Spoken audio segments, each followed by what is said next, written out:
Hey guys, and welcome to another video of Hey, Watch This.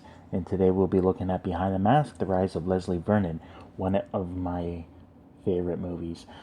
This came out in 2006, 2007, and it's shot in a documentary kind of style way with and it blends in like an actual like real feel movie. And when I say documentary way, that's basically what I meant.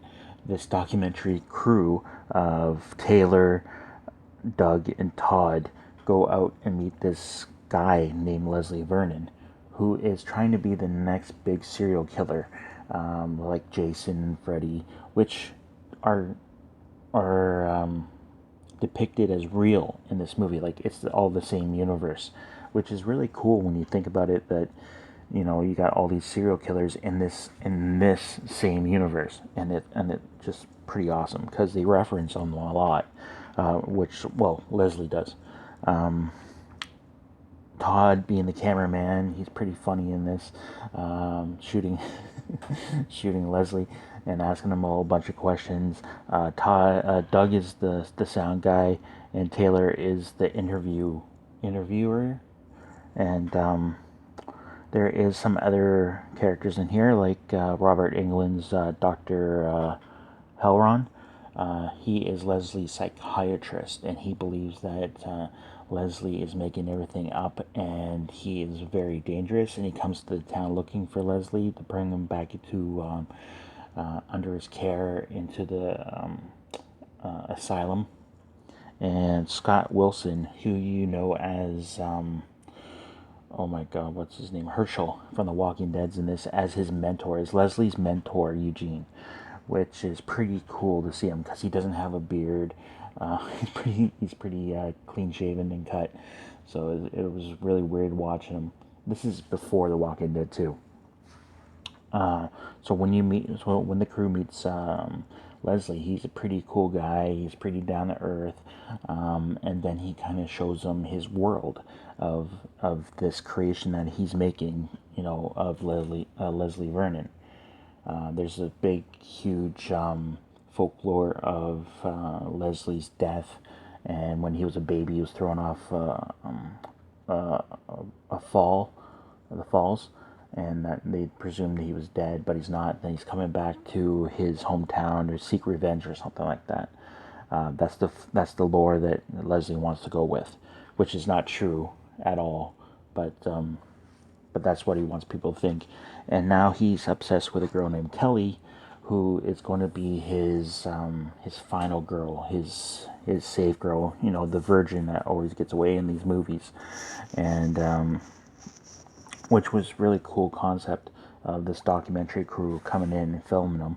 Oh, and it has that old lady from The Exorcist, that psychic lady. I can't remember her name right now, but so there's Leslie, there's Robert Englund, and there's the interviewer, Taylor. So they're seeing how his process is with his Leslie Vernon house, which is not his real house, but he kind of knows that the kids are going to go there and party, so he sets a bunch of traps and booby traps them, so they can't just run out on him. And it is funny at some points. He's working on this on the the punching bag, and he goes, "You know how much freaking cardio I got to do?" And he kind of shows the secrets of the run chase, like when the serial killers are just walking after you, and you're running, and it kind of makes you look like they're just like like mystical beings that can just come out of nowhere. And Taylor's running, and he starts running, and she looks back, he stops, and he starts walking again. He got like, and Todd goes, "Look at him, he's fucking cheating." But yeah, it has some funny elements in this. And when they get in the house, and Leslie starts doing his thing, Taylor has to make that choice of, does she help, or does she just go with the documentary that she's filming with her two friends. And the twist is pretty good. It's awesome. I would say it's awesome. This is one of my favorite movies. If you have not seen this yet, I highly suggest you do. you will laugh and you go like, oh my god, this is pretty good. And I am waiting for the sequel. I've been waiting forever for the sequel. They've been teasing the sequel. I just don't think they have the the financial backing for a sequel right now or ever. So because at the end, after everything's said and done, I don't want to give it away, but after everything's said and done, you know there should be a sequel to this.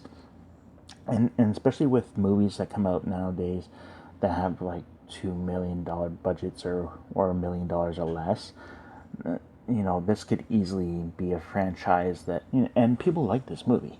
I've heard people talk about this. I just don't see a bunch of people talking about this, but I do love this movie. And if you have time to sit down and you can find it real cheap, pick it up and watch it. You won't be disappointed.